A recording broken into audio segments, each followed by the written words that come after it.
let's have some review of previous lectures. So starting with the preview of DFA, a deterministic finite automaton M. The minimum number of states is any equivalent DFA is the same as the equivalence group of M states. Last lecture में हमने देखा था कि हमने किस तरह एक DFA को मिनिमाइज्ड DFA में कन्वर्ट किया था। उसका हमने पूरा मेथड स्टडी किया था स्टेप बाय स्टेप, और एक प्रैक्टिकल इसी जो हमारे पास गिवन DFA है जिसको हम रिव्यू में भी यूज कर रहे हैं, इसी गिवन DFA के साथ हमने उसको वो मेथड को अप्लाई करके भी देखा था, उसकी डेमोन्स्ट्रेशन भी देखी थी। बेसिकली इसका प्रोसीजर ये है कि हम स्टार्ट में अपने DFA को दो ग्रुप्स में डिवाइड कर देते हैं। DFA की जितनी स्टेट्स हैं फ्रॉम S0 टू S7 तक, टोटल स्टेट्स जो हैं 8 स्टेट्स हैं S0 टू S7, तो इसको हम डिवाइड कर देते हैं बेसिकली टू ग्रुप्स में।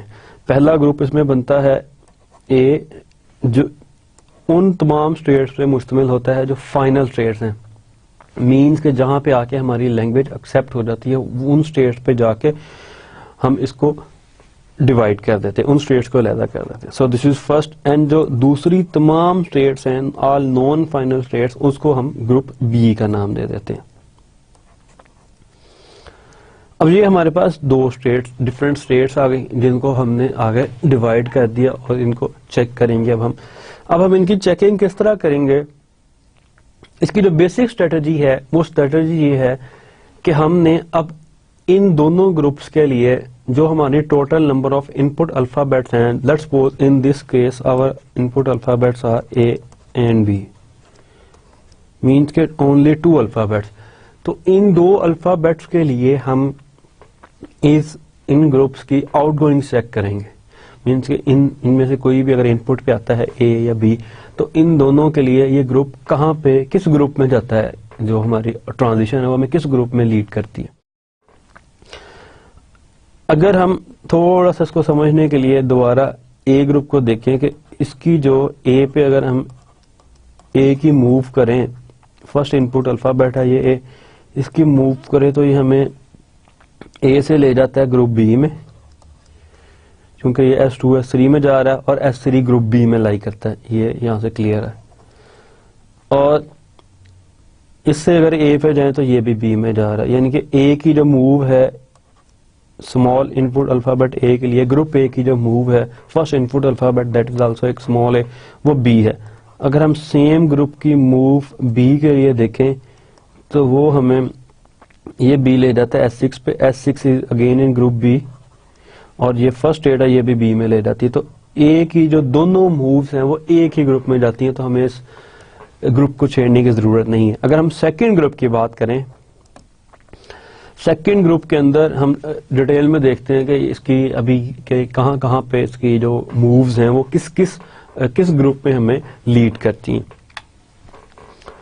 तो सिमिलरली जब हम A और B को ग्रुप B पे अप्लाई करें, पहले A की move, then this is group name and this is input alphabet. इसको अगर हम A पे अप्लाई करें तो हमारे पास S0 से A जो है वो B ग्रुप में जा रहा है, इसको हम वेरीफाई भी कर लेते हैं। S0 से B S4 में और S4 is in B group, तो ये ठीक है। रेंडमली हम S6 को चेक करते हैं, S6 से A भी B में जा रहा है, तो अगर हम S6 से B चेक करें, A चेक करें तो वो S3 पे जा रहा है और S3 is again in group B, तो ये पहली लाइन हमारी ठीक है। सेकंड हम B इनपुट को चेक करते हैं, B में हम इसी को पकड़ते हैं जो हमें थोड़ी सी चेंज नजर आ रही है कि S1 से अगर B इनपुट ट्रांजिशन आए तो वो हमें ग्रुप A में लैंड कर रही है। तो लेट्स सी, S1 से which belongs to group B, जब B इनपुट अल्फाबेट B की ट्रांजिशन आती है तो वो S2 में हमें गो थ्रू कर रही है, वहां पे लेके जा रही है, और S2 belongs to group A, यही चीज हमने यहां पे लिखी हुई है। तो इस स्टेट का बिहेवियर डिफरेंट है इस ग्रुप की बाकी स्टेट से। देन सिमिलर S6 हमें फिर मूव करता है बी ट्रांजिशन पे ए ग्रुप में। तो इस ट्रांजिशंस को देखते हुए हमें नजर आ रहा है कि S1 एंड S6 दो ऐसी स्टेट्स हैं इन ग्रुप बी जिनका बिहेवियर डिफरेंट है बाकी अदर स्टेट से जो इसी ग्रुप में हैं। और अब हम क्या करेंगे, इन दोनों स्टेट्स को इस ग्रुप से निकाल के एक नया ग्रुप बना देंगे।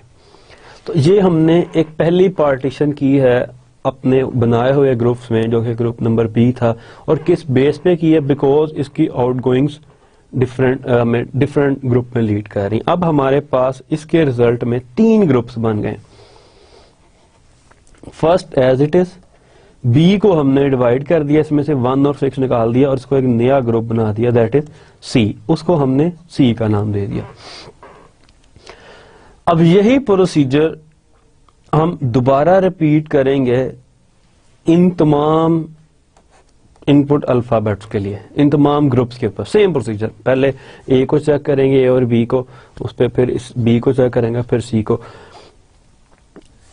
इसके बाद जो हमें रिजल्ट मिलेगा, इसी प्रोसेस को कंटिन्यू करने के बाद इसी तरह ये डिवाइड होता रहेगा, ग्रुप दर ग्रुप इनमें डिवाइड होते रहेंगे। ए सेम रहा, बाकी फिर बी फिर डिवाइड हो गया, सी भी डिवाइड हो गया जो ओरिजिनल सी था, एंड हमारे पास टोटल जो ग्रुप हैं वो 5 ग्रुप्स बन गए। अगर हम गौर करें तो जो हमारा ओरिजिनल डीएफए था, जिसको हम मिनिमाइज करने के लिए एज इनपुट डीएफए यूज कर रहे हैं, उसकी टोटल 8 स्टेट्स थी। लेकिन इस प्रोसीजर को जब भी हमने डिस्कस किया, इसको फॉलो करने के बाद हमारे पास 5 जो ग्रुप्स हैं वो बन गए। अब हम इन तमाम ग्रुप्स को एक नाम दे देते हैं, मीन्स कि इस ग्रुप को हम स्टेट ए ही कह देते हैं, इसको स्टेट बी, डी एंड ई। तो इन पांचों को अगर हम डीएफए की फॉर्म में लिख दें और जो जो इनकी ट्रांजिशन जिस जिस ग्रुप में जा रही हैं उसको हम अगर क्लियर कर लें, तो ये हमारा एक मिनिमाइज्ड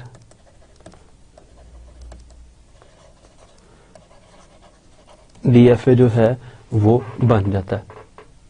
मीन्स कि हमने एक डीएफए को मिनिमाइज कर लिया है from A to 5 states.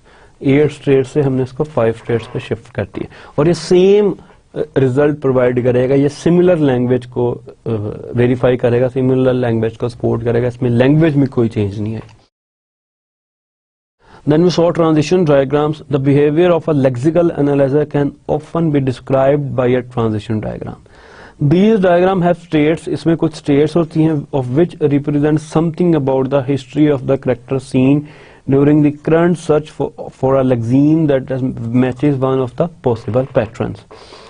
Then इसके अंदर arrows होते हैं जो कि एक स्टेट से किसी ट्रांजिशन पर दूसरी स्टेट पे लेके जाते हैं, जिस तरह हमने डीएफए के अंदर देखा कि एक स्टेट से दूसरी स्टेट के अंदर जो हमें लेके जाते हैं। Each of which indicates the possible next input characters that cause the lexical analyzer to make that change of state. Transitions diagram के अंदर ट्रांजिशन जो इसका होता है उसके अंदर बेसिकली वो एक way of mode of representation है किसी भी लैंग्वेज को या किसी भी ग्रामर को, किसी भी रेगुलर एक्सप्रेशन को हम इस तरह भी रिप्रेजेंट कर सकते हैं। ट्रांजिशन डायग्राम किसी ट्रांजिशन टेबल पे बेस कर रही होती है, उससे सारी हम इसकी इनपुट लेते हैं।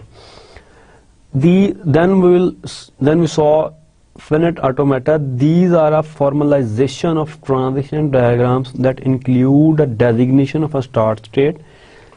FA तो हमने also known as FA. FA तो हमने बहुत यूज किया और नेक्स्ट भी इसको हम देखेंगे। इसमें एक स्टार्ट स्टेट होती है डिस्कस्ड, एंड 1 और more accepting states, more than 1 accepting states हो सकती हैं। स्टार्ट स्टेट हमेशा सिंगल होगी, जिसको मोस्टली S0 से रिप्रेजेंट किया, लेकिन ये लेबल है, वो लेबल हम कोई भी यूज कर सकते हैं। एंड देन इनपुट कैरेक्टर्स का सेट होता है, एंड ट्रांजिशंस अमंग स्टेट्स। मतलब इसमें हमारे पास अगर सम अप करें तो 4 चीजें हैं: स्टेट्स, ट्रांजिशंस, इनपुट अल्फाबेट्स और स्टेट्स को फिर हम दो छोटे सब पार्ट्स में डिवाइड कर लेते हैं, एक start state and second is set of final states. Accepting states indicate that the lexeme for some token has been found. Accepting state या final states हम उनको कहते हैं जहाँ पे जाके हमारी जो पैटर्न मैचिंग है वो कंप्लीट हो जाती है. उसके बाद हम डिसाइड कर सकते हैं, चूंकि हम फाइनल स्टेट पे पहुंच गए तो ये lexeme किसी पैटर्न से मैच कर चुका है. Unlike transition diagrams, FA can make transition on empty input as well on input characters. Means के FA के अंदर हम नल ट्रांजिशन भी कर सकते हैं, जबकि ट्रांजिशन डायग्राम के अंदर हम ये नहीं कर सकते. A DFA is a special kind of FA that has exactly one transition out of each state for each input symbol. DFA और NFA के अंदर यही बेसिक फर्क है कि DFA के अंदर हम किसी एक इनपुट सिंबल के लिए, लेट्स सपोज ये हमारी स्टेट है, हम किसी एक इनपुट सिंबल के लिए सिर्फ एक ही आउटपुट ट्रांजिशन जो है उस पर्टिकुलर स्टेट से वो यूज कर सकते हैं. इन केस ऑफ NFA हम ये भी यूज कर सकते हैं, यानी कि एक इनपुट अल्फाबेट के लिए हम दो डिफरेंट स्टेट से भी ट्रांजिट कर सकते हैं. Then second thing, transitions on empty input are not allowed in DFA. DFA के अंदर हम नल पे ट्रांजिशन नहीं कर सकते, जबकि इन केस ऑफ NFA हम नल के ऊपर भी किसी दूसरी स्टेट पे ट्रांजिशन कर सकते हैं. So it's very simple. Automata that are not DFA are called NFA, non-deterministic finite automata. NFAs often are easier to design than a DFA. क्योंकि जाहिर बात NFA में हम इतनी ज्यादा रिस्ट्रिक्शंस का ख्याल नहीं रखते, हमारे पास आजादी है तो हम इसको आसानी से डिजाइन कर लेते हैं. And last one is allow null transitions, जो हम ऑलरेडी डिस्कस कर चुके हैं. लेग्स. There is a family of software systems including legs and flex that are lexical analyzer generator. तो ये दो टाइप के सॉफ्टवेयर सिस्टम्स हैं जो कि बेसिकली लेक्सिकल एनालाइजर जनरेटर को जनरेट करने के काम आते हैं. The user specifies the patterns for tokens using an extending RE notation. Legs converts these expression into a lexical analyzer that is essentially a DFA that recognizes any of the set patterns. Minimization of FA. ये हम देख चुके हैं कि इसको हमने complete study किया था कि किस तरह DFA को हम मिनिमाइज DFA में कन्वर्ट करते हैं. बट इसमें जो इसकी प्रॉपर्टी है that is they both are accepting the same language. Now will see today's lesson. आज हम जो अपना फोकस रखेंगे वो सिंटैक्स एनालिसिस पे, कि सिंटैक्स को किस तरह एनालाइज करना है. सबसे पहले इसका इंट्रोडक्शन होगा. इंट्रोडक्शन में हम पार्सर का रोल चेक करेंगे क्या है, रिप्रेजेंटेटिव ग्रामर्स देखेंगे, ग्रामर को हम किस किस तरह से रिप्रेजेंट कर सकते हैं, error handling and then error recovery strategies. इस पे हम थोड़ा सा डिस्कस करेंगे कि एरर को हैंडल किस तरह करना है और हमारे पास कौन कौन सी स्ट्रेटजीज हैं कि अगर एरर हमारे पास आ जाए तो हम उन स्ट्रेटजीज को यूज करते हुए एरर को रिकवर कर लें. Then we will formally move towards CFG context free grammars. First we will see formal definition of a CFG, then some of its basic notations, and then हम थोड़ी सी एक particular example लेंगे, उसमें से drive करके देखेंगे कि हम किस तरह CFG से इनपुट लैंग्वेज जो है इसको ड्राइव कर सकते हैं. देन इंशाल्लाह in tomorrow's lesson we will see parse tree and derivations, ambiguity and some new things. Syntax analysis. In this section we will see parsing methods that are typically used in the compilers. Initially we will discuss basic concepts, then techniques suitable for hand implementation, and finally some algorithms that have been used in automated tools. The syntax of programming language constructs can be specified by CFG. Backus-Naur form भी इसको कहा जाता है क्योंकि basically Backus-Naur is they both are the inventor of this form, कि इन्होंने ही इसको सारा डिजाइन किया, इसलिए उन्हीं के नाम पे इसको Backus-Naur form भी कहा जाता है, लेकिन also CFG context free grammar. Grammar offer significant benefits for both language designers and compiler writers. अब ये क्या किस तरह उनको कहता है, grammar gives a precise syntactic specification of a programming language, कि जो भी प्रोग्रामिंग लैंग्वेज जिसको हम फोकस कर रहे हैं, ग्रामर क्या कहता है, उसकी जो सिंटैक्टिक रिप्रेजेंटेशन है उसको बड़े प्रिसाइज अंदाज में रिप्रेजेंट कर देता है कि एग्जैक्टली ये चीज है, इस पूरी लैंग्वेज का जो स्पेसिफिकेशन है, जो सिंटैक्स की जितनी सिंटैक्टिक बेसिकली जो है वो उस चीज को फॉलो कर रही होती है, उस चीज को कहते हैं जो उसका सिंटैक्स को रिप्रेजेंट कर रही है। तो जितना उसका सिंटैक्स की रिप्रेजेंटेशन है उसको बड़े प्रिसाइजली अंदाज में ग्रामर के अंदर हम कैद कर सकते हैं। From certain classes of grammars, we can construct automatically an efficient parser that determines the syntactic structure of the source language. और जो भी source program है उसको हम automatically construct भी कर सकते हैं। The structure imparted to a language by a properly designed grammar is useful for translating source programs into correct object code and for detecting errors as well. तो basically यही parser का काम है। Parser का रोल हम जरा check कर लेते हैं कि पार्सर का क्या रोल है। इससे पहले हमने जो चीज स्टडी की दैट इज लेक्सिकल एनालाइजर।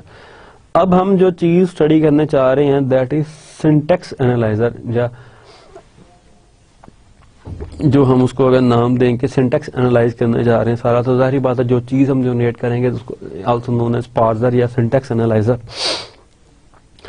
ये इनपुट टोकन लेगा और उसको पार्स ट्री में जनरेट कर देगा। ये इस बॉक्स का यही काम है जिसको अब हम स्टडी करेंगे इन डेप्थ, कि ये टोकन लेगा और उसको पार्स ट्री में कन्वर्ट कर देगा।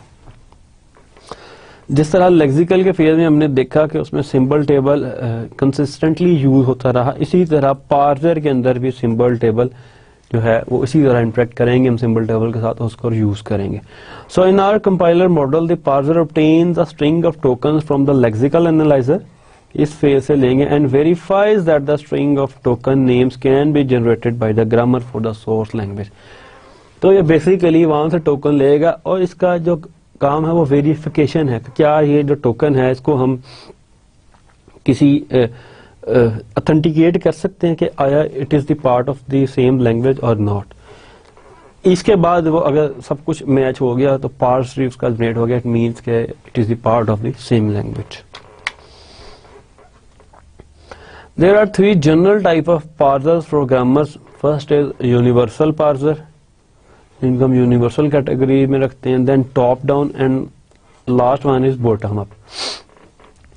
Universal parsing methods such as the Koch-Younger algorithm and earliest algorithm can parse any grammar. इसको यूनिवर्सल भी इसी वजह से कहा जाता है कि ये किसी भी ग्रामर को पार्स कर सकते हैं, इसमें कोई रिस्ट्रिक्शन कोई कैद नहीं है। These general methods are however too inefficient to use in production compilers. इसकी इसी खूबी की वजह से कि ये किसी भी ग्रामर को पास कर सकते हैं, ये कदरे इनएफिशिएंट होते हैं, और इसकी इनएफिशिएंसी की वजह से ही हम इसको इतना ज्यादा यूज नहीं करते। लेकिन जहाँ पे हमारे पास ट्रेड ऑफ हो, हम ट्रेड कर सकते हो टाइम की और एफिशिएंसी की, या रिसोर्सेज की और एफिशिएंसी की, थोड़ा सा हमें तो वहां पे हम इसको यूज कर लेते हैं। The methods commonly used in compilers is either top down और बॉटम अप। तो मोस्ट जो कंपाइलिंग मेथड्स या इन पर्टिकुलर कॉन्टेक्स्ट ऑफ पार्सर जो पार्सिंग मेथड हम मोस्टली यूज करते हैं कंपाइलर के अंदर, वो बेसिकली टॉप डाउन और बॉटम अप ही होते हैं। Top down methods build parse tree from top to bottom, or we can say that from root to leaf nodes, from root to leaves or top to bottom. While bottom up method starts from the leaves and work their way up to the root. कि वो दोनों इनमें उल्टा, उसमें हम root से start करते हैं और नीचे लीव्स तक आते हैं। इन सेकंड केस हम लीव से स्टार्ट करते हैं और ऊपर जाते हैं रूट तक। रिप्रेजेंटेटिव ग्रामर्स, तो ग्रामर्स को हम कुछ इस तरह रिप्रेजेंट करते हैं कि ये ग्रामर की एक फॉर्म है जो हमने ऑलरेडी देखी हुई है, इसी को हम दोबारा देख रहे हैं। इसके अंदर है एक्सप्रेशन एक्सप्रेशन प्लस टर्म, और टर्म से हम टर्म इंटू फैक्टर और फैक्टर से हम अगेन एक्सप्रेशन और आईडी जनरेट कर सकते हैं। ये एक this takes care of precedence but as we saw before gives us trouble since it's left recursive. इसमें चूंकि लेफ्ट रिकर्जन इन्वॉल्व है, हमने अपने couple of previous lectures ago हमने चेक किया था कि किस तरह लेफ्ट रिकर्जन को हम रिमूव करते हैं, और लेफ्ट रिकर्जन की वजह से हमारी जो लैंग्वेज है, जो हमारा कंपाइलर है, वो किस तरह इन्फिनिट लूप में फंस जाता है। मीन्स कि मैं एक्सप्रेशन से एक्सप्रेशन जनरेट करूं, फिर एक्सप्रेशन, मतलब यहाँ से हम इधर सेम इधर, फिर इधर, तो ये लेफ्ट रिकर्जन को प्रोड्यूस कर देती है। तो इस वजह से हम इसमें थोड़ा सा चेंज करेंगे और इस ग्रामर को हम यूज करेंगे, जो कि सेम ग्रामर है with the removal of left recursion. तो ये सेम ग्रामर है जिसमें हमने लेफ्ट रिकर्जन को सिर्फ रिमूव कर दिया। और जो इसके अंदर हम एम्बिगुअस ग्रामर को देखेंगे, that is E plus E static E और आईडी, यानी कि इस चीज को हम आगे जाके थोड़ा सा यूज करेंगे अपनी एग्जांपल्स के अंदर। This grammar does not enforce precedents and it does not specified left versus right associative. इसके अंदर हमने कोई ऐसी चीज नहीं इम्बेड की इस ग्रामर के अंदर या इसके सिमेंटिक रूल्स के अंदर जो हमें ये बता दे कि एग्जैक्टली लेफ्ट एसोसिएटिविटी को हमने किस तरह डील करना है या प्रेसिडेंस को हमने किस तरह डील करना है। तो ये इन दोनों एग्जांपल्स को हम थोड़ा सा देखें तो इसके अंदर हमें जरूरी है कि पहले स्टैटिक को एग्जीक्यूट करें, फिर प्लस को, और इसके अंदर पहले फर्स्ट प्लस को, क्योंकि ये लेफ्ट एसोसिएटिव होता है, देन सेकेंड एडिशन को हम परफॉर्म करें। लेकिन अभी हमारे पास ऐसा कोई मैकेनिज्म नहीं है, अगर हम इस पर्टिकुलर ग्रामर को देखें, कि हम इस चीज को हैंडल कर सकें। लेकिन हम कोशिश करेंगे कि हम एम्बिग्युइटी वाली साइड पे ना जाएं, क्योंकि उस चीज को हम पहले स्टडी कर चुके हैं। Syntax error handling, syntactic error and general strategies for error recovery और panic mode recovery and phrase level recovery, कि हम इन दोनों को भी आगे जाके डिटेल में देखेंगे कि हमारे पास जो रिकवरी स्ट्रेटजीज कौन है। लेकिन जेनेरिकली हम इन दो पे ही फोकस करेंगे कि ये दो क्या है, इन दोनों की डिटेल क्या है, इसको हमने मतलब कि किस तरह कैटेगराइज करना है, इसको हम थोड़ा सा नेक्स्ट जाके स्टडी करेंगे। Common programming errors can occur at many different levels. अब प्रोग्रामिंग एरर किस टाइप के हैं इसके अंदर उसको हम नीचे देखते हैं, लेकिन ये किसी भी लेवल पे हमारे पास प्रोग्राम में इसको हम उसमें से निकाल सकते हैं। मीन्स कि ये नहीं कि हमने एक ही दफा एरर चेक करना है उसके बाद हमारे पास कोई एरर नहीं आएगा। तो there are different types of error that occur at different levels. तो जितने लेवल्स पे अकर होते हैं उतनी उसको हम टाइप्स में डिवाइड करते हैं, जितनी डिफरेंट टाइप्स के होते हैं उसके भी हमने कैटेगरीज इसको बना लेते हैं। तो first thing is, first type of errors are lexical errors. एक इसमें क्या चीजें इंक्लूड है, misspellings of identifiers, keywords और ऑपरेटर्स। फॉर एग्जांपल कि अगर मैंने इफ लिखना है तो मैंने फाइल लिख दिया, ये बेसिकली एक सिंपल सी लेक्सिकल एरर है जो कि मिस्टेक हुई है, बाकी सारा सिंटेक्स इसका ठीक चल रहा है। Another example, the use of N identifier ellipse size instead of ellipse size, कि हमने ऊपर जो है जो डिक्लेयर किया हुआ है दैट इज, सपोज कर रहा हूं that is integer ELLIPSE size, और जो नीचे कहीं यूज कर रहा हूं किसी एक्सप्रेशन के अंदर दैट इज ELIFSE साइज, यानी कि गलती से मैंने डबल एल की जगह एल यूज कर लिया है। तो this type of errors are known as lexical error. And also missing quotes around text intended as a string, means कि अगर हमने यहाँ पे इसके हम एग्जांपल देखें कि करेक्टर या string ABC is equal to my name is, अब मैंने यहाँ पे इसको क्लोज करना है और ये एक करेक्ट सिंटेक्स है। तो सपोज मैं इसको यहाँ पे मिस कर रही हूँ, सिंपल मैंने इसको सेमीकोलन से टर्मिनेट कर दिया। सो this type of error is या मैंने डबल कोट्स की जगह सिंगल कोट यूज कर लिया, कोई भी this type of error is fall in this category known as lexical errors.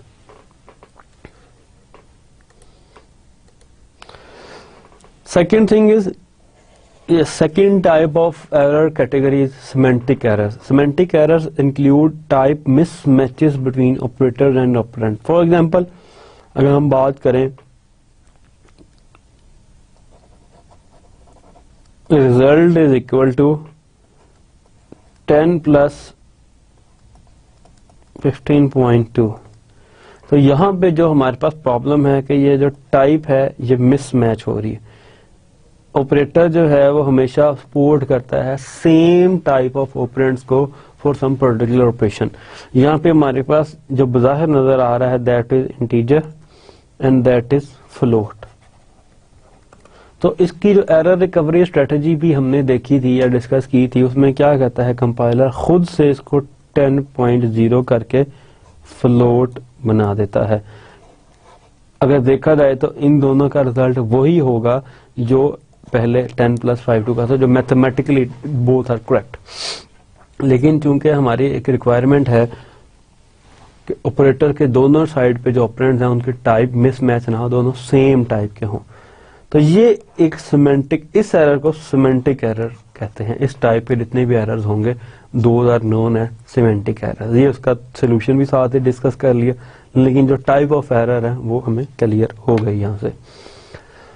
Third type of errors are syntactic errors.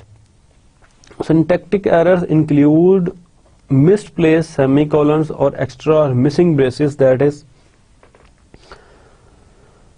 for example, कि हम इसमें जो एग्जांपल यूज करते हैं तो बड़ी क्लियर है. जो यहाँ पे बात की है कि भी हमने ओपनिंग पैरेंथेसिस तो यूज कर ली लेकिन क्लोजिंग पैरेंथेसिस हम यूज करना भूल गए.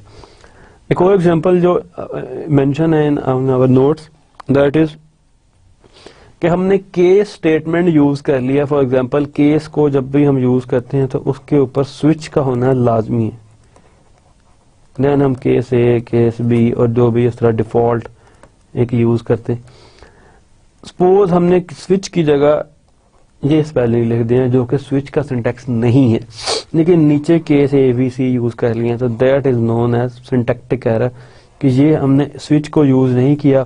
सो this type of errors fall in the syntactic errors category के. सिंटैक्टिक एरर की जो कैटेगरी, उसमें इस टाइप के एरर्स को करेंगे हम. नीचे तो उसको यूज कर रहे हैं, इसका बाकी सिंटैक्स है, लेकिन जहां से स्टार्ट होता है या कोई ऐसी चीज उसको हमने मिस कर दिया. Last category is logical errors.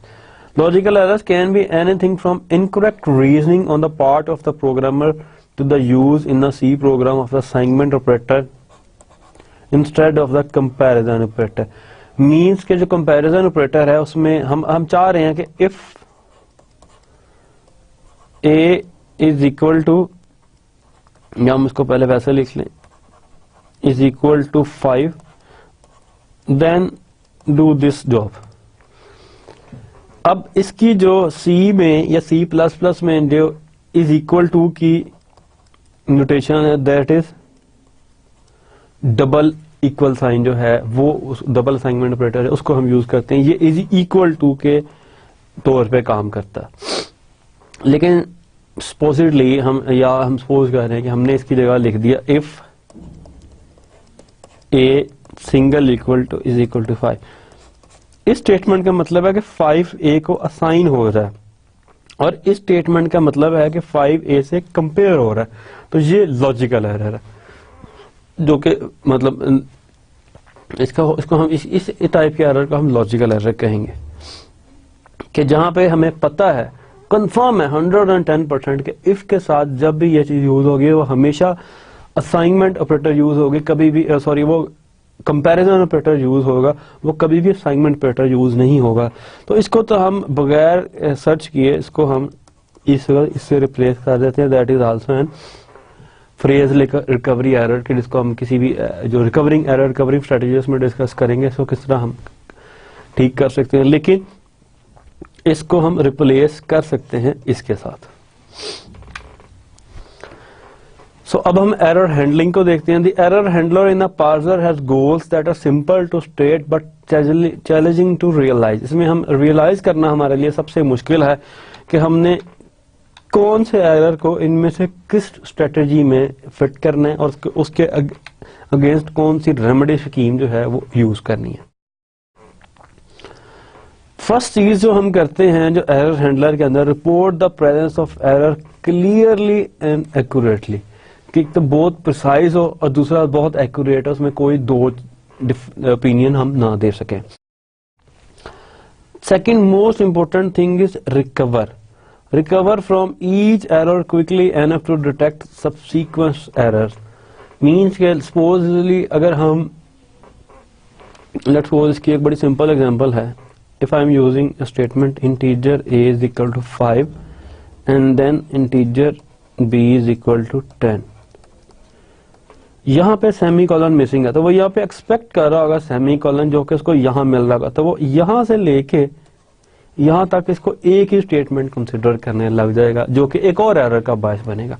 तो इससे पहले कि एक और एरर का बायस बने, हमने इस एरर को यहीं पे एड्रेस करके यहीं पे रिकवरिंग स्ट्रेटेजी यूज करनी है जो कि एक ऑप्टिमिस्टिक अप्रोच होगी, ताकि जो सब्सिक्वेंट एरर्स हैं वो हमें वो ना मिलें जो कि ओरिजिनल हो। मीन्स कि अगर कोई और कहीं पे मिसिंग है तो that is a genuine error, लेकिन अगर इसकी वजह से आगे एरर हमें नजर आ रहे हैं या वो शो कर रहा है तो that is an flaw in our error recovery and detection strategy. Add minimal overhead to the processing of correct programs, तो ये तो एक है कि हमने प्रोसेस जो करेक्ट प्रोग्राम उनकी प्रोसेसिंग पे हम ओवरहेड इंक्लूड कर देंगे ताकि तमाम एरर्स को वो चेक कर सके। Now will see error recovery strategies. Once an error is detected, how should the parser recover? This is the main question कि अब उसने हमने पीछे जो चीजें डिस्कस की वो एरर डिटेक्शन के जुमले में आती है कि हमने एरर को डिटेक्ट कैसे करना है और करके किस खाते में उसको डालना है या किस कैटेगरी में उसको एडजस्ट करना है। Now the question is कि we already detected the error, अब पार्सर उसको रिकवर कैसे करे, कौन सी स्ट्रेटेजी को अपनाए और उसको जो है उसकी रेमेडी करे। The simplest approach is for the parser to quit with an informative error message when it detects the first error। एक तो ये सिंपलेस्ट अप्रोच है कि वो क्या करे, वो पार्सिंग को हॉल्ट कर दे। हॉल्ड करने के बाद जहां पे उसको एरर मिला उसको रिपोर्ट कर दे, उसको लॉक कर दे। एक ये स्ट्रेटेजी है, लेकिन हम इसके साथ बाकी एरर रिकवरी स्ट्रेटेजीज को भी चेक करते हैं। First one is trivial approach no recovery, जिसकी हम अभी बात कर रहे थे, जो कि सिंपलेस्ट एरर रिकवरी स्ट्रेटेजी है के अंदर जो पहली चीज है कि हम सिंपली जिस लाइन पे जिस जगह पे हमें एरर मिलता है हम उस जगह पे पहुंच के पार्सिंग को हॉल्ट कर दें और उस जगह को प्रिंट कर दें, उस एरर नंबर को, उस लाइन नंबर को, जो भी एरर हमें मिल रहा है जिस भी कैटेगरी में डाला है उसको हम वहां पे अपना एडजस्ट कर दें और उसको पॉइंट आउट कर दें। This is the first thing. So in this type of recovery strategy we only print an error messages when parsing cannot continue and then terminate parsing, कि जब parsing आगे चल ही नहीं सकती हम उसको terminate कर दें और उसको जो भी error है उसको report कर दें। Second is panic mode recovery. The parser discards input until it encounters the synchronizing token. These tokens are chosen so that the parser can make a fresh beginning. यहां पे पार्सर क्या करता है panic mode recovery के अंदर के जहां पे उसको एरर मिलता है वहां से वो उसकी जितनी इनपुट है उसको डिस्कार्ड करना शुरू कर रहा था अनटिल अनलेस उसको नेक्स्ट ब्लॉक ऐसा मिले जो कि सही तरीके से स्टार्ट हो रहा हो। फॉर एग्जांपल कि एक ब्लॉक था ये, इसने यहां पे खत्म होना है, दूसरा ब्लॉक था ये, उसने यहां पे खत्म होना है। अब इसको ये मिसिंग है तो वो क्या करता है यहां तक जितनी इनपुट है उसको डिस्कार्ड कर देता है। जब इसको ये चीज पूरी मिल जाती है नहीं तो यहां इसकी पार्सिंग वो स्टार्ट कर देता है। This is the panic mode recovery. Then phrase level recovery, locally replace some prefix of the remaining input by some string. ये वो चीज है फ्रेज लेवल रिकवरी जिसकी हमने बात की थी कि ये खुद से इंटेलिजेंसली उसको डिटेक्ट करके उस चीज को, उस एरर को उसको मौके पे ही एड्रेस कर लेता है। मींस कि अगर इफ है, इफ लिखना था और एफ आई लिखा है तो इसको ऑटोमेटिकली रिप्लेस कर देगा इफ के साथ, क्योंकि ये क्लियर कट है। Locally replace some prefix of the remaining input by some string, simple cases are exchanges.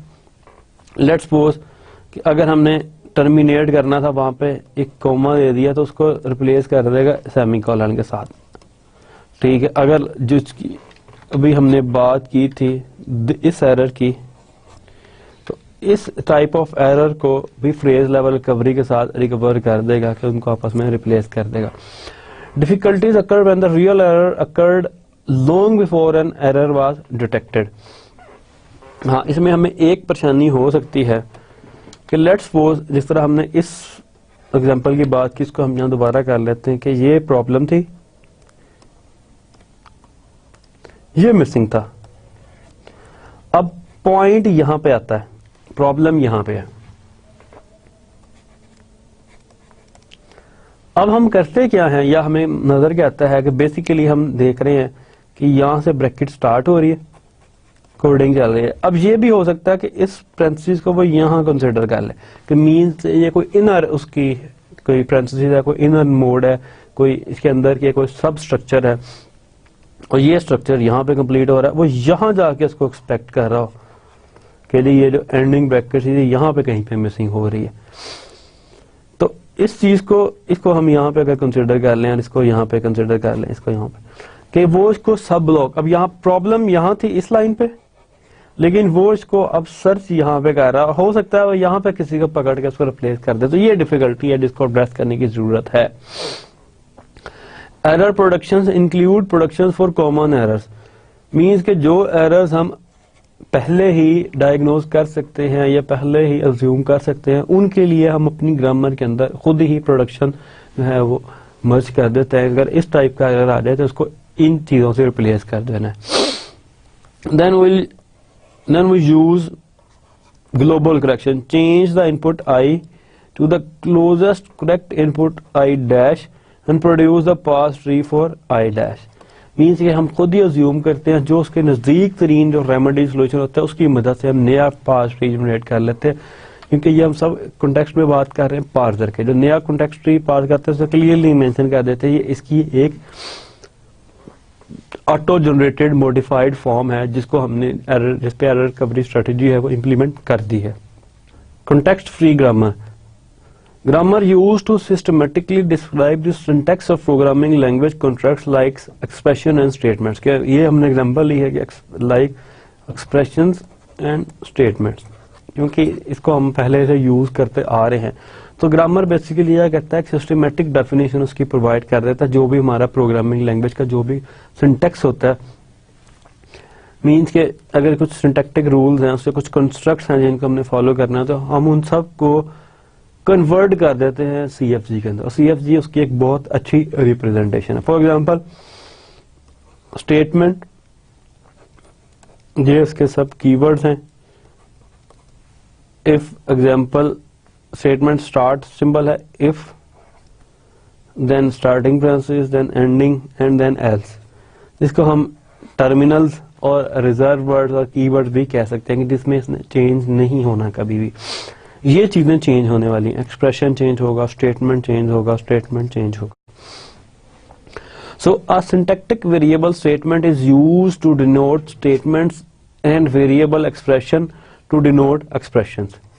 ये सिंपल है कि स्टेटमेंट को हमने स्टेटमेंट्स के लिए और वेरिएबल एक्सप्रेशंस को डिनोट करने के लिए हमने यूज किया है। Other productions then define precisely what an expression is and what else a statement can be, कि ये एक जनरल चीज है। अब स्टेटमेंट से आगे क्या निकल रहा है, एक्सप्रेशन से आगे क्या चीज जनरेट हो रही है, उसको हम दूसरी प्रोडक्शन में डिफाइन करेंगे। ये सब एक सिंपल प्रोडक्शन थी ग्रामर की जो कि हमें क्लियर कर रही है कि स्टेटमेंट से क्या चीज जनरेट हो सकती है। So language generated by a CFG is called a context free language. तो जो लैंग्वेज इस ग्रामर से जनरेट होगी, इस कॉन्टेक्स्ट फ्री ग्रामर से जो भी लैंग्वेज जनरेट होगी, उसको हम कॉन्टेक्स्ट फ्री लैंग्वेज कहेंगे। कॉन्टेक्स्ट फ्री ग्रामर और simply we can say grammar consists of terminals, non terminals, a star symbol and production. ये सब चीजें हम ऑलरेडी देख चुके हैं क्योंकि हम इस ग्रामर्स को पहले से यूज करते आ रहे हैं, but this is the formal definition of CFG। Terminals क्या चीज है? The basic components found by the lexer, they are sometimes called token names, i.e. the first component of the token as produced by the lexer, तो उनको हम terminal कहते हैं। Non terminals क्या चीज है? syntactic variables that denote set of strings, like जिस तरह भी हमने इसकी बात की, इसमें ये नॉन टर्मिनल है, स्टेटमेंट नॉन टर्मिनल है, this statement is also known terminal. जो टर्मिनल्स हैं वो else, if और दोनों parentheses there are terminals। The sets of strings denoted by non-terminals help define the language generated by the grammar। ये एक important aspect है non-terminals का। The set of strings denoted by non-terminal helps in defining the language generated by the grammar। तो जो language की recognition है, जो language की derivation है, वो हम इन non-terminals की मदद से करते हैं। Start symbol, किसी भी एक नॉन टर्मिनल को हम स्टार्ट सिंबल डिक्लेयर कर देते हैं। Non terminal that form the root of the parse tree, तो वही पार्स ट्री का रूट भी होता है। Conventionally the productions for the start symbol are listed first, यानी कि जिस प्रोडक्शन जो रूट है उसको हम मोस्टली उन तमाम प्रोडक्शंस की स्टार्ट पे मेंशन कर देते हैं। उस प्रोडक्शन को जो स्टार्ट सिंबल हो या जिससे हमने रूट डायग्नोस करना हो ट्री का। तीन चीजें हो गई, terminals, non terminals and start symbol. Then the fourth thing is productions. The productions of a grammar specifies the manner in which the terminals and non-terminals can be combined to form string। तो production basically उन दोनों चीजों को एक ऐसा sequence हमें provide करता है, सीक्वेंस पैटर्न बेसिकली प्रोवाइड करता है जिससे हमने आगे स्ट्रिंग्स जनरेट करनी है। Each production consists of a non-terminal called the head or left side of the production. This production defines some of the strings denoted by the head। कि हमने ये प्रोडक्शन है जिसको हम एज एग्जांपल कोट कर सकते हैं। इसमें इस सिंबल को हम यूज करते हैं और कभी कभार इस सिंबल के अल्टरनेटिव के तौर पे हम scope, resolution operator and assignment operator को मर्ज करके सिंबल को यूज करते हैं, जो कि बताता है कि इस नॉन टर्मिनल की क्या आगे से प्रोडक्शन है। A body or right side consisting of 0 or more terminals and non-terminals। तो जो उसकी बॉडी है वो बेसिकली 0 और more terminals और non-terminals पे मुश्तमिल करती है। जो हेड है वो हमेशा उसके लेफ्ट साइड पे होता है, दरमियान में दिस एरो जिसकी हम जिक्र कर रहे हैं, और राइट साइड पे उसकी बॉडी होती है जो कि टर्मिनल, नॉन टर्मिनल या इन दोनों के मिक्सचर पे 1 और मोर पे बेस कर रही होती है। The components of the body describe one way in which strings of the non-terminal at the head can be constructed। उसी ही बॉडी से आगे हम डिफरेंट जो है इनपुट उसको पास कर सकते हैं और डिफरेंट जो स्ट्रिंग्स हैं वो उससे जनरेट कर सकते हैं। फॉर एग्जांपल कि ये हमारे पास एक ग्रामर है, इस ग्रामर को अगर थोड़ा सा गौर से देखें तो इसमें वही प्रॉब्लम है जो हमने लास्ट डिस्कस की थी कि इट इज लेफ्ट रिकर्सिव। लेकिन अभी हम सिर्फ ग्रामर फोकस कर रहे हैं, हम इसकी टाइप्स पे या इसके एरर्स पे या इसकी प्रॉब्लम्स पे डिस्कस नहीं कर रहे। तो दिस इज इस प्रोडक्शन का हेड है ये, and we are using the arrow symbol, और ये उसकी बॉडी है। इस बॉडी के अंदर कुछ टर्मिनल्स हैं एंड कुछ नॉन टर्मिनल्स हैं। जो नॉन टर्मिनल्स ज्यादा हैं तो हमने डिस्कस किया था कि 1 टर्मिनल और मोर नॉन टर्मिनल मतलब कॉम्बिनेशन का यूज कर सकते हैं। तो इसमें जो ओवरऑल ग्रामर में जो टर्मिनल्स हैं वो ये हैं, ID plus minus asterisk divide and parenthesis.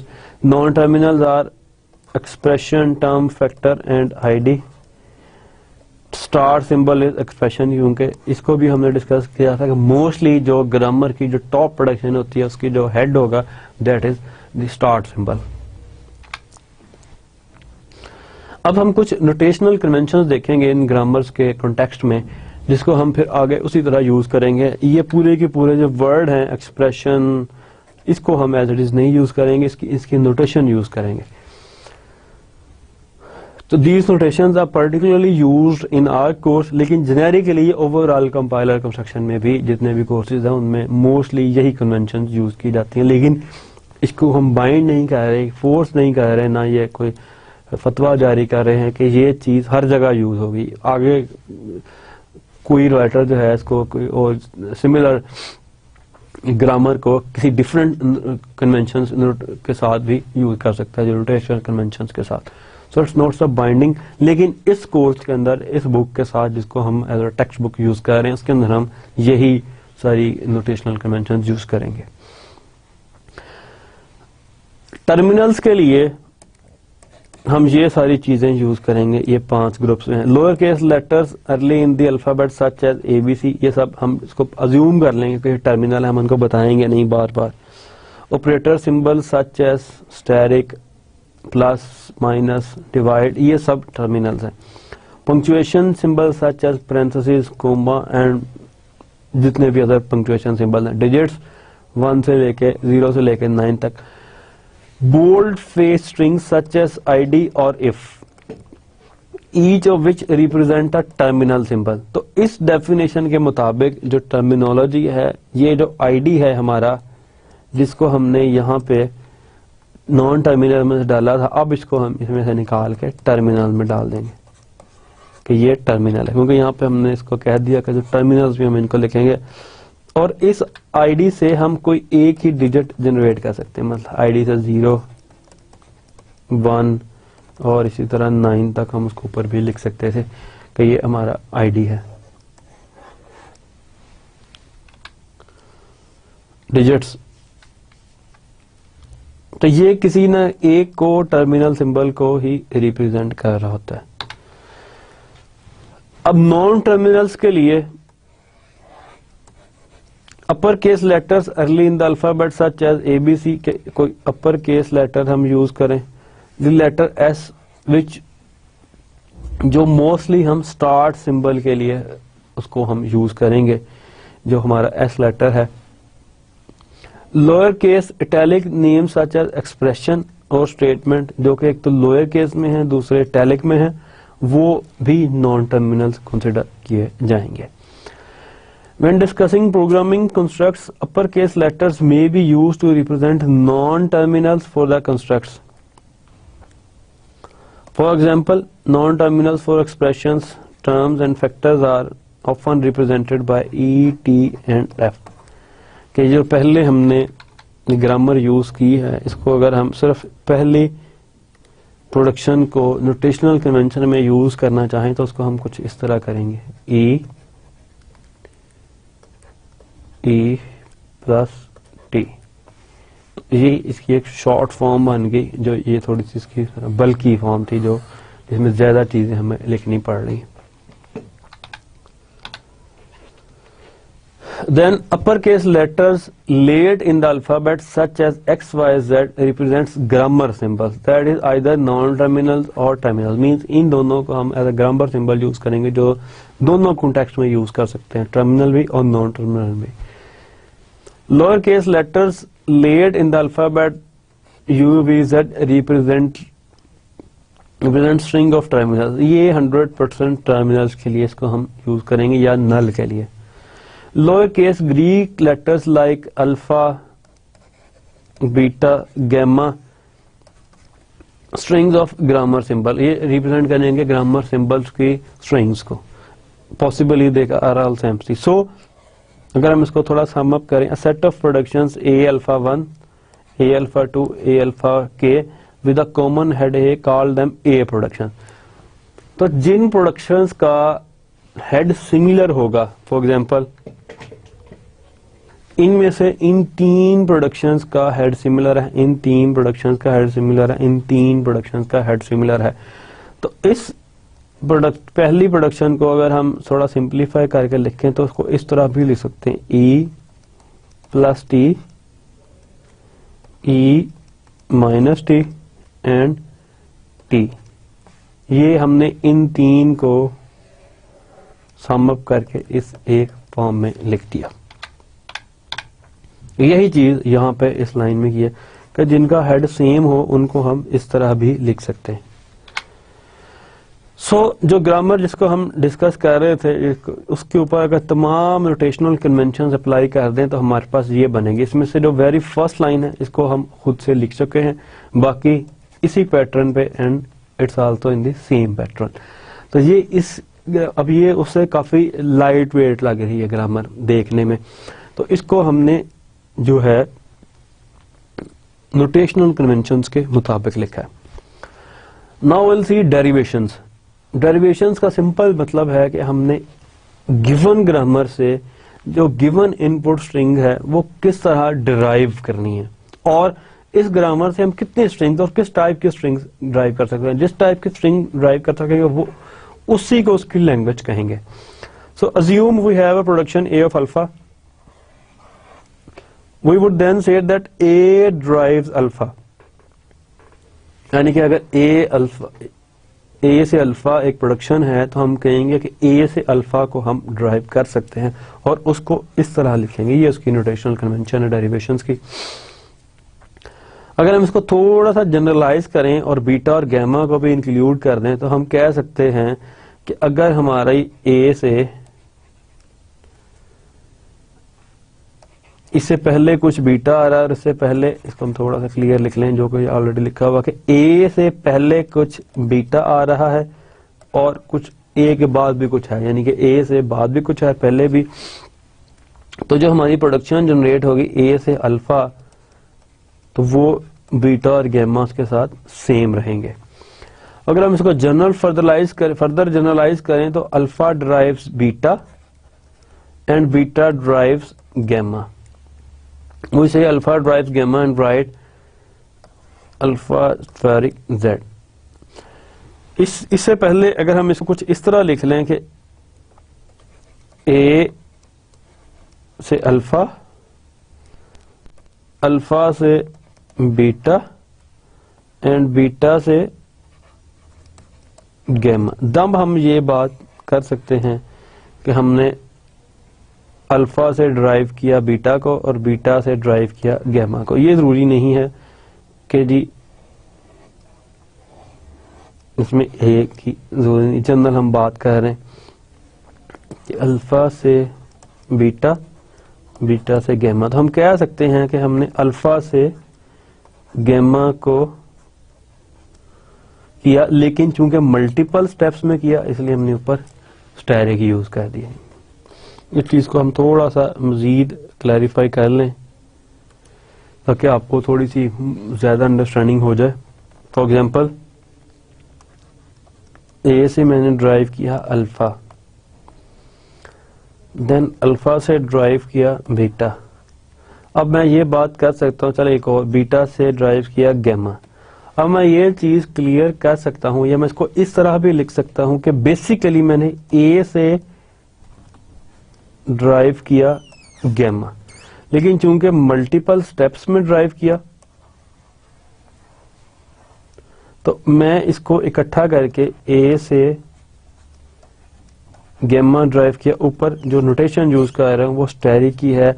इसका हम पहले भी मतलब देख चुके हैं, स्टेरिक मींस 0 और मोर अकरेंसेस। तो ये बेसिकली बिल्कुल ऐसे होता है, अल्फा इसके ऊपर एंड स्टेरिक, लेकिन चूंकि ये पावर पॉइंट में थोड़ा सा लिखने का प्रॉब्लम है तो इसलिए इसके ऊपर लिखने की बजाय इसको थोड़ा सा यहाँ करके लिख दिया। जो इसकी ओरिजिनल है जगह वो ये है यहाँ। तो अगर आपको बुक में इस तरह लिखे मिले तो इसका और इसका एक ही मतलब है। फॉर्मल डेफिनेशन ऑफ 0 और मोर डेफिनेशन इज कि अल्फा से अगर हम for any string alpha generate कर रहे हैं तो ये इसका मतलब है कि हम 0 टाइम इसको यहाँ पे पहली ही दफा हमने इसको जनरेट कर लिया। Alpha asterisk and beta gamma, then gamma is equal to, ये वही चीज है जिसको हमने थोड़ी सी डिफरेंट नोटेशन के साथ यूज कर लिया कि स्टेरिक के साथ हम नंबर ऑफ अकरेंसेस ज्यादा इसमें यूज कर सकते हैं। Then if S is the start symbol and S से एक डेरिवेशन जनरेट, एक हम प्रोडक्शन जनरेट कर रहे हैं या एक नॉन टर्मिनल या टर्मिनल जनरेट कर रहे हैं, वी से alpha is a sentinel form of the grammar, यानी कि जो स्टार्ट से जब भी जनरेट हो गया जो भी प्रोडक्शन, उसको हम कहेंगे कि वो सेंटिनल फॉर्म है ग्रामर की। अ सेंटिनल फॉर्म में contain non terminals and terminal, means कि ये टर्मिनल्स भी हो सकते हैं नॉन टर्मिनल्स भी, और इनका कॉम्बिनेशन भी। If it contains only terminals, it is a sentence of the grammar and the language generated by grammar G. LG is the set of sentences. Two grammars generating the same language are called equivalent. तो जो दो languages, जो grammar different grammar same language अगर generate कर देती हैं तो हम कहेंगे ये दोनों grammar एक दूसरे के बराबर हैं। इस एग्जाम्पल की हमने बात की थी स्टार्ट में जब हम रिप्रेजेंटेशन ऑफ ग्रामर देख रहे थे, तो we see that ID plus ID एक सेंटेंस अगर हम लें, indeed it can be derived in two ways from the start symbol E. जो हमने एम्बिग्यूटी की बात की थी कि अभी इसमें थोड़ी सी एम्बिगुअस है, तो अगर उसकी पहली हम डेरिवेशन देखें जो कि लेफ्ट मोस्ट डेरिवेशन है, इसके अंदर सबसे पहले स्टार्ट से स्टार्ट किया, इस प्रोडक्शन को यूज किया, then ID plus E, second भी इसी प्रोडक्शन को यूज किया हमने, then ID plus ID, third हमने सेकेंड हमने इस प्रोडक्शन को यूज किया, एंड लास्ट पे भी हमने इस प्रोडक्शन को यूज किया। तो ये हमने इसको पहले इस ई को रिप्लेस किया, फिर इस ई को रिप्लेस किया, और हमारे पास फाइनल प्रोडक्शन जो रिजल्ट है वो आ गया। इस चीज में इसमें हमने पहले लेफ्ट को किया और फिर राइट को किया। इसके अंदर हम क्या कर रहे हैं, पहले इस ई को रिप्लेस किया आईडी से, एंड सेकंड स्टेप पे हमने इस ई को रिप्लेस किया आईडी से, जो कि इसको हम राइट मोस्ट डेरिवेशन कह देंगे कि दोनों दफा पहले राइट को रिप्लेस किया और फिर क्योंकि हमारे पास राइट था नहीं तो ये राइट मोस्ट यही बनता है जो कि लेफ्ट मोस्ट है, तो फिर हमने राइट मोस्ट, इसको राइट मोस्ट कहेंगे, उसको लेफ्ट मोस्ट कहेंगे। So then in the first derivation we replace the leftmost non-terminal by the body of a production having the non-terminal as head. This is called a leftmost derivation, and in the similar context the second one is now called the rightmost derivation or canonical derivation. So आज हमने इन सब चीजों को study किया जिसमें हमने derivations को देखा, नोटेशनल कन्वेंशंस को स्टडी किया, उसके बाद अगर हम इसको देखें तो सिंटैक्स एनालिसिस को स्टडी किया, देन हमने error handling, error types of error देखे और रिकवरी स्ट्रेटजीज देखी। इससे पहले हमने रोल ऑफ पार्दर को थोड़ा सा देखा कि क्या पार्दर है, इंक्लूडिंग ग्रामर रिप्रेजेंटेशन को। So this is our today's lecture, hopefully you enjoyed today, because आज हमने कोई भी हैवी चीज नहीं देखी। जिस तरह लास्ट लेक्चर में हमने थोड़ा सा एल्गोरिथम को रन करके देखा था, today we just see the definitions and simple meanings and notational conventions, grammars, finite automata, and nothing special including error recovery and detection strategies. So this is all for today. Thank you guys. Have fun.